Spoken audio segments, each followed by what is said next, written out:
Bismillahirrahmanirrahim. Assalamualaikum warahmatullahi wabarakatuh.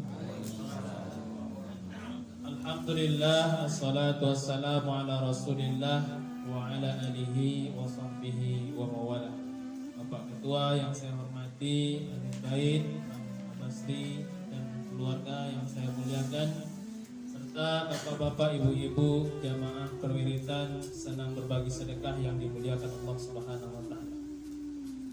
Dalam sebuah hadis yang diriwayatkan oleh Imam Al-Baihaqi dengan rawi a'la Abdullah bin Mas'ud radhiyallahu anhu.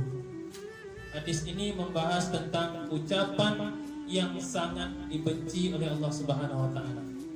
Kadang sehari-hari dalam hidup kita ini kan kadang-kadang kalau kata bahasa orang Melayu, berkata kotor, berkata tak senonoh, menyakiti hati orang lain dan sebagainya. Apakah itu masuk ucapan yang dibenci oleh Allah? Maka akan kita kaji dengan hadis dengan rawi a'la Abdullah bin Mas'ud. Hadisnya berbunyi dari Abdullah bin Mas'ud radhiyallahu anhu annahu qala Rasulullah sallallahu alaihi wasallam, inna abghadal kalamu ila Allah ayyakuna ar-rajulu lirrajuli ittaqullah ittaqillah fayaqulu alaika nafsika, rawahu al-Baihaqi. Hadis ini datang dari sahabat Nabi Abdullah bin Mas'ud. Kita mesti kenal ini sahabat Nabi yang bernama Abdullah bin Mas'ud. Abdullah bin Mas'ud ini, bapak-bapak, ibu-ibu, adalah sahabat Nabi yang bergerak as-sabiqun al-awwalun, yakni mereka yang pertama masuk Islam. Abdullah bin Mas'ud ini masuk Islam nomor 6. Jadi dia di kalangan anak-anak, dia orang ke-6 masuk Islam. Juga dikatakan bahwasanya Abdullah bin Mas'ud ini berdasarkan hadis yang sahih, betis Abdullah bin Mas'ud ini di hadapan Allah di hari kiamat nanti lebih berat timbangannya dibandingkan gunung Uhud. Jadi Abdullah bin Mas'ud ini, mohon maaf, betisnya tidak berotot lah katakan. Di antara sahabat-sahabat Nabi, Abdullah bin Mas'ud ini pernah dicemooh atau dicemooh atau pernah diejek karena betisnya ini tak berotot, tipis. Suatu ketika Nabi menegur, kalian tahu tak bahwasanya betis Abdullah bin Mas'ud ini itu kalau ditimbang di hadapan Allah Subhanahu wa taala lebih berat daripada gunung Uhud. Luar biasanya Abdullah bin Mas'ud. Jadi dari Abdullah bin Mas'ud radhiyallahu anhu, beliau berkata, telah bersabda Rasulullah sallallahu alaihi wasallam, inna, itu penekanan yang sungguh luar biasa itu, inna, sesungguhnya abghadal kalamu, perkataan yang paling dibenci oleh Allah. Perkataan yang paling dibenci oleh Allah ini, kalau dalam orang pesantren ini menggunakan istilah ismut tafdil, artinya abghad, af'al, afdal, paling utama. Jadi abghad yang paling dibenci oleh Allah, yang paling dimurkai oleh Allah Subhanahu wa taala. Juga saya singgung sedikit masalah inna ini. Mungkin dulu Bang Iril juga pernah belajar di pesantren kami dulu. Inna wa akhawatuha, inna, ana, kana, dan seterusnya. Fungsinya itu kalau dalam istilah bahasa Arab tansibul isma wa tarfa'ul khabar. Artinya setelah lafaz inna itu apa? Wajib kata setelahnya itu berharokat atas atau fathah. Jadi makanya kalau azan asyhadu anna Muhammadan, tak boleh asyhadu anna Muhammadun, menyalahi kaidah bahasa Arab. Masih sering kita mendengarkan ada orang yang azan asyhadu anna Muhammadur Rasulullah.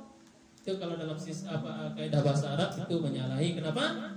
Menyalahi inna dan anna. Anna pasti anna Muhammadan, tak boleh anna Muhammadun.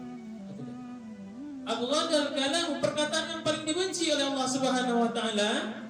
Apa itu perkataannya? Adalah ketika ada orang menasehati orang lain, ayakular rajul lirajul, ada orang menasehati orang lain untuk menjadi lebih baik, ittaqillah, bertakwalah kepada Allah.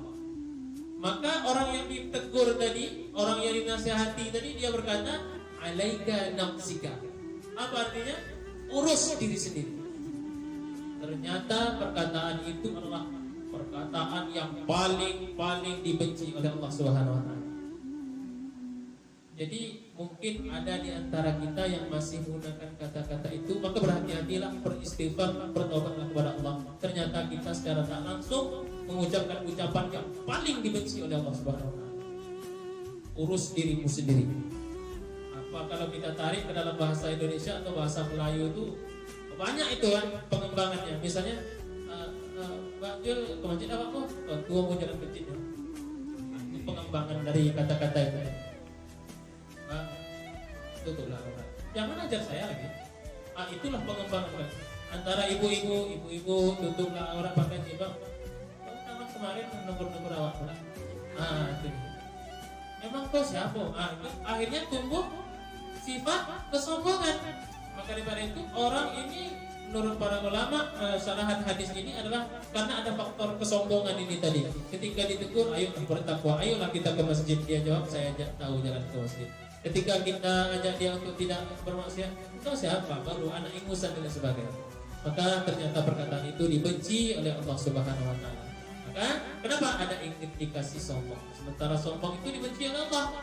La yadkhulul jannah, tak masuk surga man kana fi qalbihi dzarratun min kibrin. Tak masuk surga siapa saja yang di hatinya ada kesombongan, walaupun kesombongan itu hanya sebesar biji sawi. Ibu-ibu tahu biji sawi? Saya pun tak pernah nengok itu macam mana bentuk sawi, bentuk bijinya tu. Makan sawi pandai, tapi biji sawi tak pernah nengok tak sebesar apa.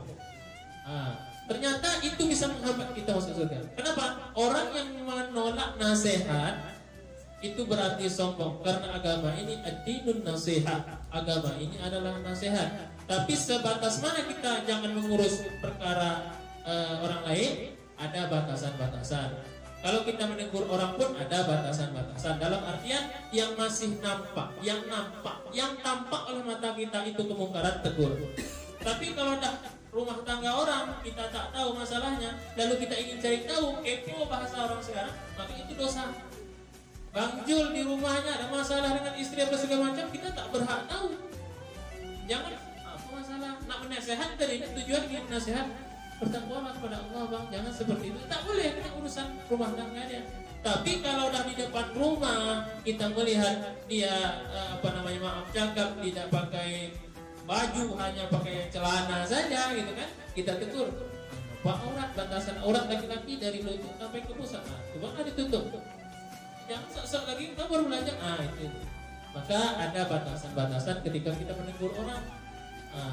Maka jangan menegur orang pula untuk menegur, tapi kita yang membuat malu orang yang tegur juga salah. Jadi ada dalam menegur orang lain, kita lihat perkataan, urusan masing-masing. Jangan jago ternikahin orang, jangan urus urusan orang, urus urusan sendiri. Jangan sok alim. Itu perkataan pengembangan dari kalimat itu. Ternyata itu adalah kalimat yang paling dibenci oleh Allah Subhanahu wa taala. Lagi selayaknya kalau kita diberi nasihat bagaimana? Meskipun kita tahu kita salah, maka ucapkan alhamdulillah, terima kasih sudah mengingatkan saya, berbesar hati kita, terima kasih sudah menasihati saya. Inilah yang bisa saya sampaikan.